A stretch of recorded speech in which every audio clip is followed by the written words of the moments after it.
All right.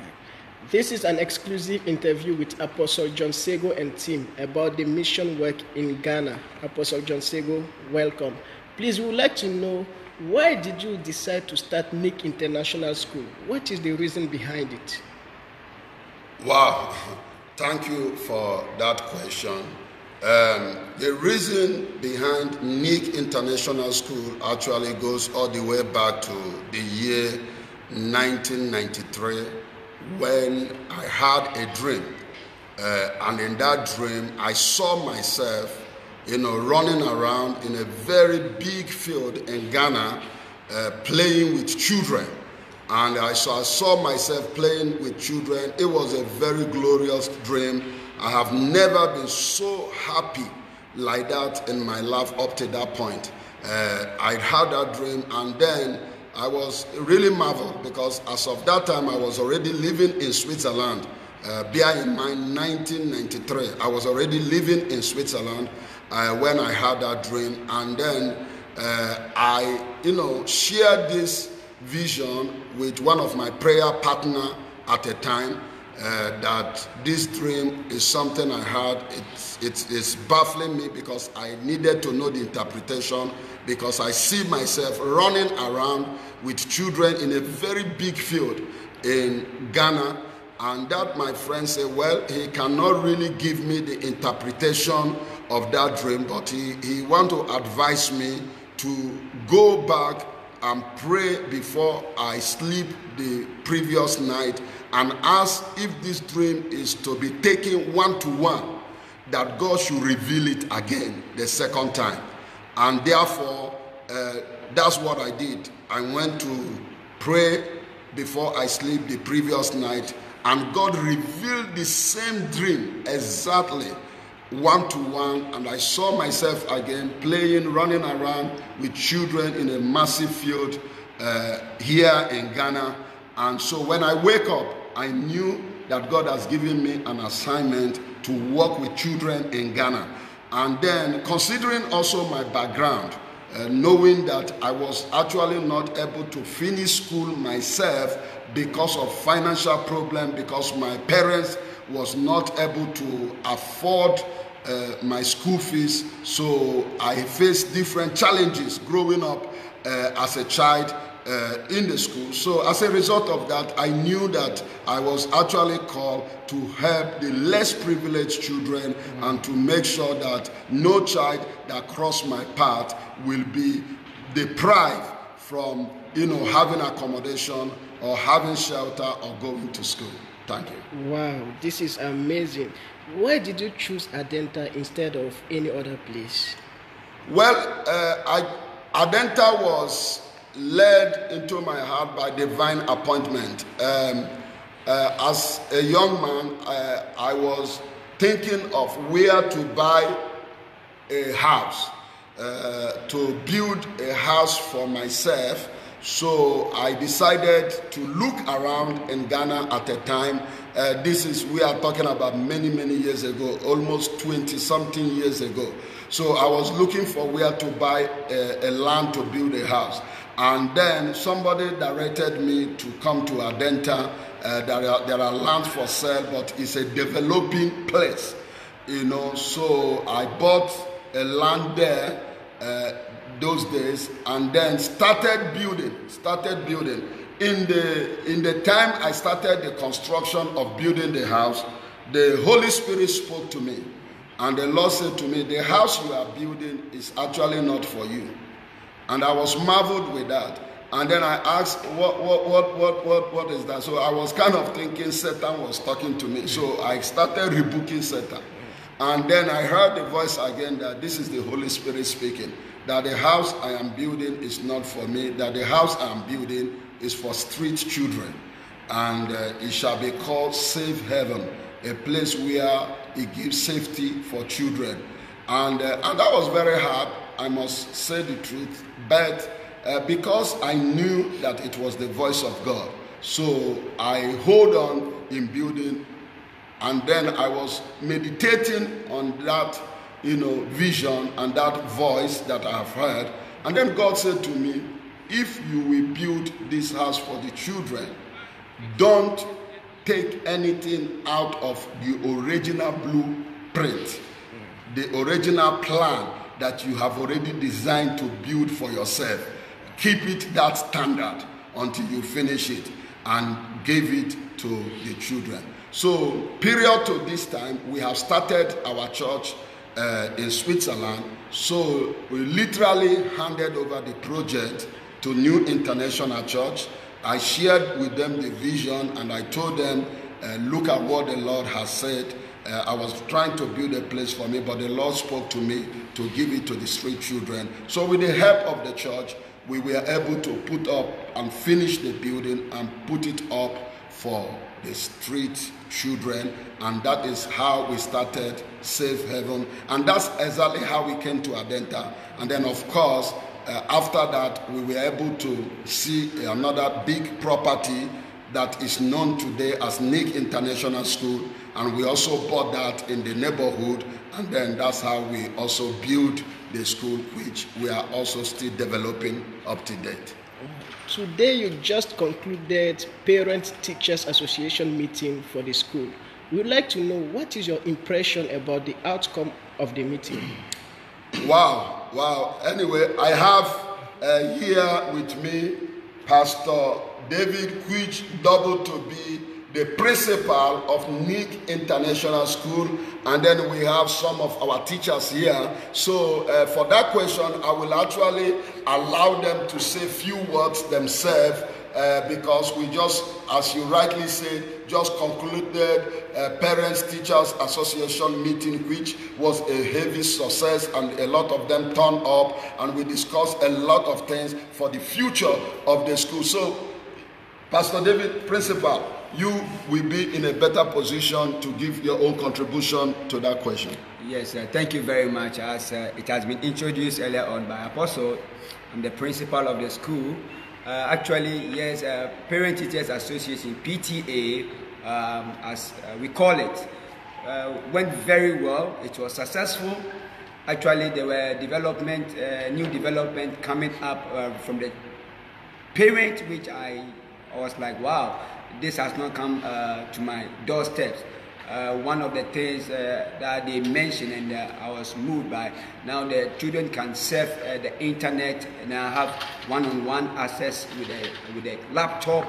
They can access and then work with time, and also having email addresses to send mail, which when you compare it to other schools which are not being done. So this also came up, and I was like, wow, thank God the children are now getting used to the global village as an environment we are today. You know, we are in a computerized world.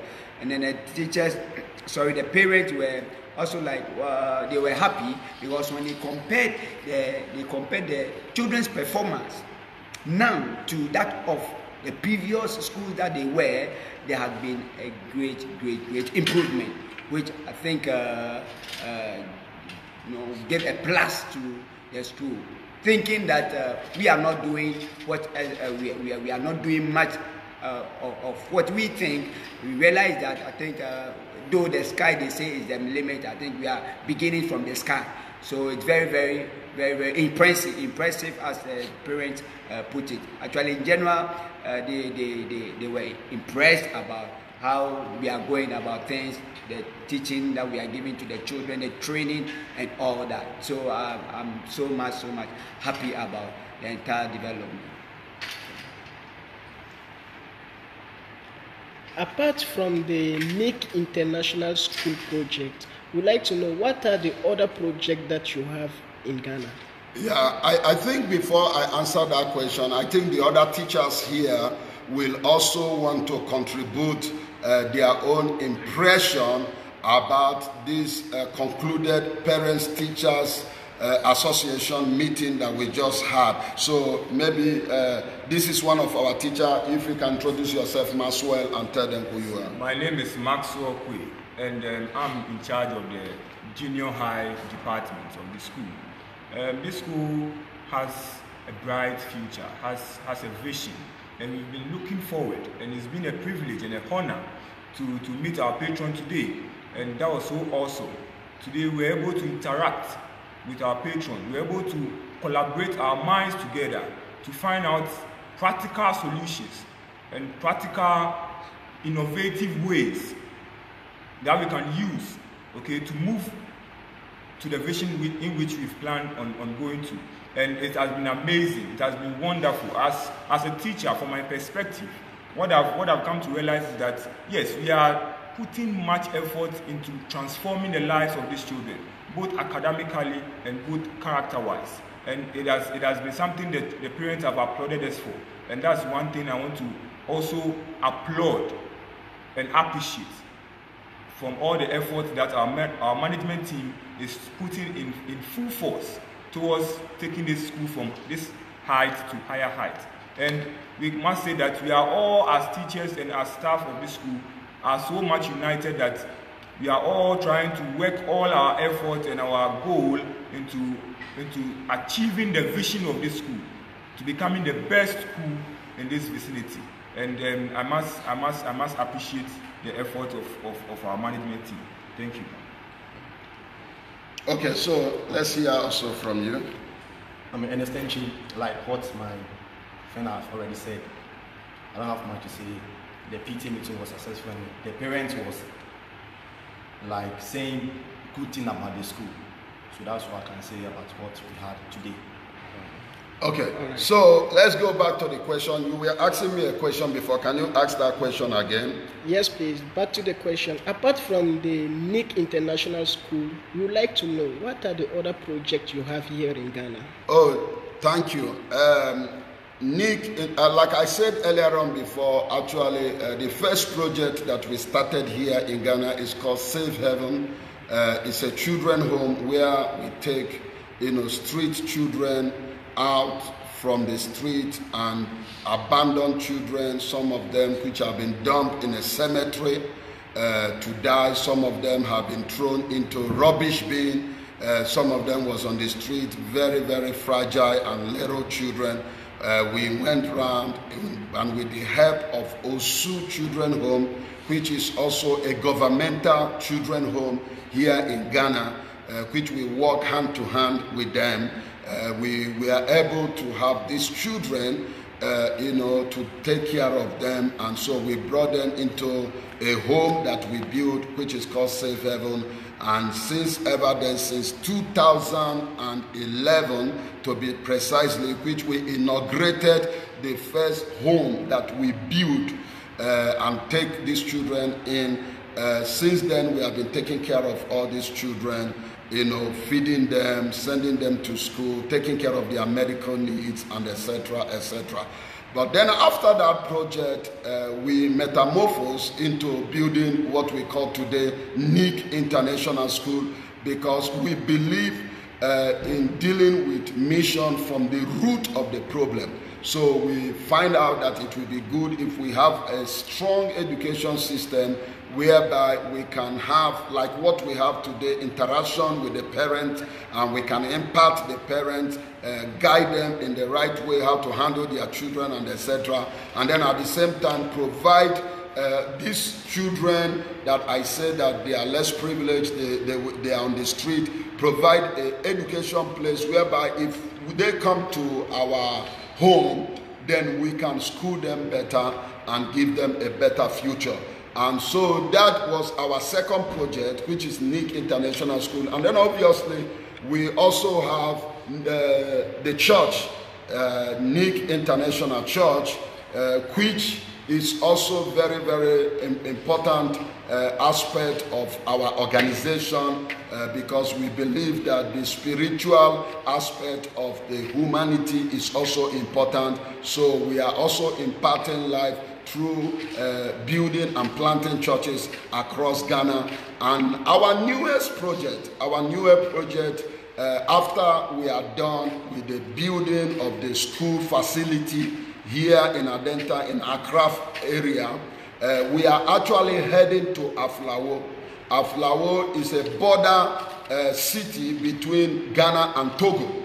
And we're going to be heading to Aflawo. It's going to be another project that we already acquire a sizable land which is almost as big as the land where we are building the current school here in Accra, where we are now. It's also going to be developed for further building children home there and building school also for that region. And bear in mind, Aflawo is a border city where we can affect people coming from Togo, because people from Togo can be able to attend our school, and we can be able also to reach out to nation of Togo to help the less privileged people. And therefore we will also have the bilingual school there, which is English and French, because Togo, they speak French, and then Ghana speak English, so we will be able to affect those international dimensions. So I'm really excited for that next project.